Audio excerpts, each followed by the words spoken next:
तुम्हाला जुन्नर मधली लेण्याद्री लेणी सगळ्यांनी दाखवली असेल, पण जुन्नर पासून फक्त 3 किलोमीटर असणारी तुळजाभवानी लेणी कोणीच दाखवली नसेल. तर आज आपण ती जागा एक्सप्लोर करणार आहोत. तर ही लेणी कोरली गेली आहे तुळजा टेकडीवर. जाण्यासाठी अशा प्रकारे चढणीचा रस्ता आहे. 10 मिनिटातच तुम्ही पोहोचता या सुंदर लेण्यांपर्यंत. वरून दिसणारा नजारा हा अशा प्रकारे दिसतो. पूर्ण जुन्नर शहर इथून तुम्हाला दिसेल.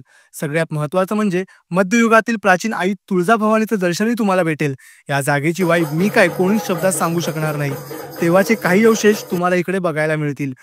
निसर्गाची देण बोलू तर तुम्हाला पावसाळ्यात वॉटरफॉलही इथून अनुभवायला भेटेल. लेण्यांचा परिसर सुंदर आहेच. जसं तुम्ही वर येता पहिल्या विहारात तुम्हाला चैत्यगृह आणि चौरसी खांब बघायला मिळतील. आणखी खूप विहार काळाच्या ओघात नष्ट झालेले तुम्हाला दिसतील. तुम्ही नीट वर नजर फिरवली तर वरच्या बाजूला तुम्हाला सुबक लेण्यांचं दर्शन होईल. थोड्या पायऱ्या चढून वर गेल्यावर तुम्हाला चौरस मंडपात बसण्यासाठी दगडी बाग कोरलेले दिसेल. लेणी आणि लेण्यांचा परिसर याचा वेगळं रूप तुम्हाला या ठिकाणाहून बघायला मिळेल. तुम्ही कधी जुन्नरला आलात तर या सुंदर पवित्र जागेचं दर्शन घ्यायला मात्र विसरू नका.